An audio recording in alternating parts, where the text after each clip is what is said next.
India में एक गिरोह पकड़ा गया जो यतीम खानों से यतीम बच्चे उठाता था, कुछ की परवरिश करता था। जो लड़के थे उनको मुख्तलिफ़ जगहों पर नौकरियां करते देते थे, लेके देते थे। जैसे ही बड़े होते थे उनकी तरबियत ऐसी थी, वहीं पे चोरियां और डकैतियां करते थे।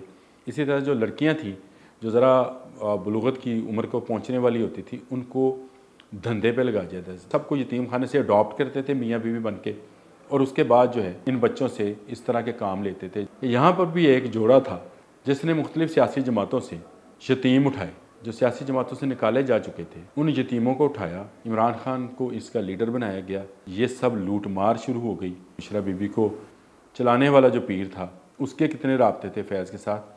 बिस्मिल्लाहिर्रहमानिर्रहीम। बोलते कालम के साथ मैं आमिर रज़ा खान। और ऐवान सदर में सदर को फेंटी लग सकती है।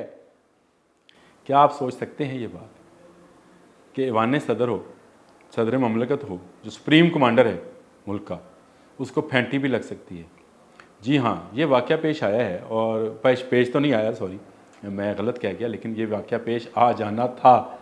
अगर आरफ अलवी साहब जो हैं वो ये हमें बयान ना करते तो हमें कभी इस बात पर यकीन नहीं आता। इसके रावी जो हैं वो इसार राना हैं, बहुत सीनियर सहाफ़ी हैं, और उन्होंने अपनी एक मुलाकात का अहवाल बताया है, जिसमें उन्होंने ये बताया कि आरिफ अलवी साहब से मुलाकात में जब उनसे पूछा गया कि आपको सदर होने के नाते से ऐवान सदर के अंदर कभी डर नहीं लगा, तो उनके को उन्होंने कहा मैं ये सोच रहा था कि सदर ममलकत जो हैं वो ये कहेंगे इय्या का नाबुदू व इय्या का नस्तईन, हम किसी से अल्लाह के सिवा किसी से ना झुकते हैं ना डरते हैं।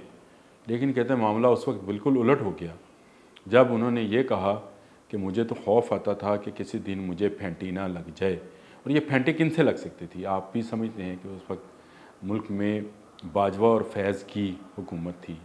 जनरल फैज़ जो आजकल जो है वो कोर्ट मार्शल का सामना कर रहे हैं, बाजवा साहब रहे नहीं, उनसे फेंटी लगने का था। उस पर एसार आना काफ़ी हैरान परेशान थे। उन्होंने काफ़ी लंबी चौड़ी तहरीर भी लिखी इसके ऊपर, सारी तो बयान नहीं की जा सकती, लेकिन ये जिस तरह से लोग ये चला रहे थे, मुझे भारत का एक वाक़या याद आ गया।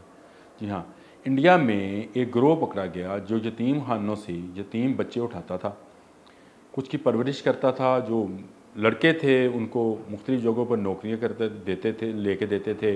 वो एज ए चाइल्ड लेबर काम करते थे। फिर जैसे ही बड़े होते थे उनकी तरबियत ऐसी थी कि वो वहीं पे चोरियां और डकैतियां करते थे। इसी तरह जो लड़कियां थीं जो ज़रा बुलूगत की उम्र को पहुंचने वाली होती थी, उनको धंधे पे लगा दिया जाता था। यानी एक को काम पर लगा दिया जाता है, दूसरे को धंधे पे। धंधा आप समझते हैं कि कौन सा धंधा होगा? जिस्म फरोशी का धंधे पे लगा दिया जाता था। अब ये जो ग्रोह पकड़ा गया तो वहाँ के मीडिया ने इसे यतीम होर ग्रुप का नाम दिया, यानी वो ग्रुप जो यतीमों को खाता था। ये बड़ी दिलचस्प दास्तान है। वो जिस जोड़े ने ये काम शुरू किया था उसने बाद में मज़ीद जोड़ों को इसमें शामिल किया।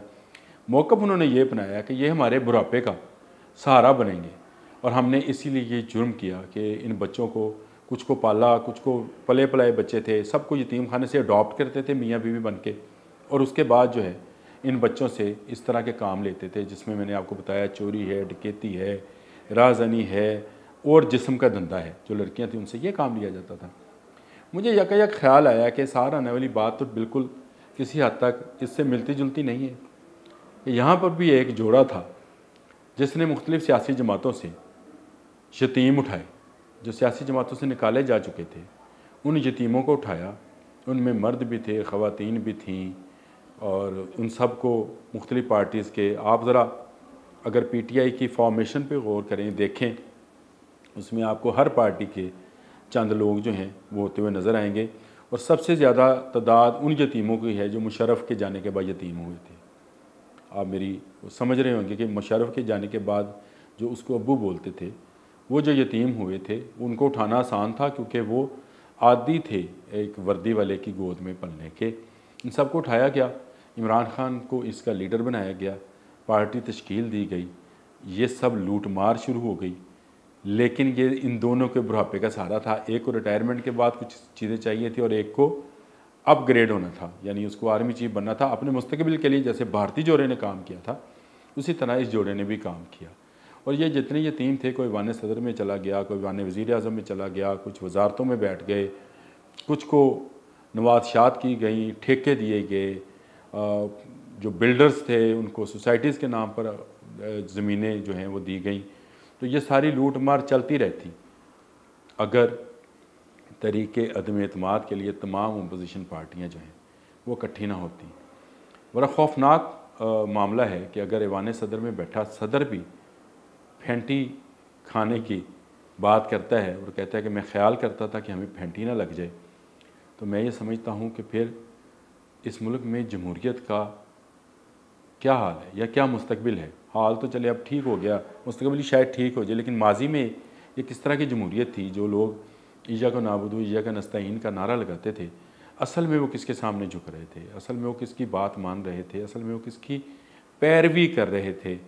ये बातें अब खुलकर सामने आना शुरू हो गई हैं और उम्मीद की जा रही है, ये तो आरिफ अलवी साहब ने अब बताया है और भी बताएंगे कि वज़ीर आज़म हाउस में वज़ीर आज़म कैसे काम करते थे, किस तरह से बुशरा बीबी उनको चलाती थी और बुशरा बीबी को चलाने वाला जो पीर था उसके कितने राब्ते थे फैज़ के साथ। ये सारे मामलात आहिस्ता आहिस्ता आहिस्ता आहिस्ता सामने आते चले जाएंगे।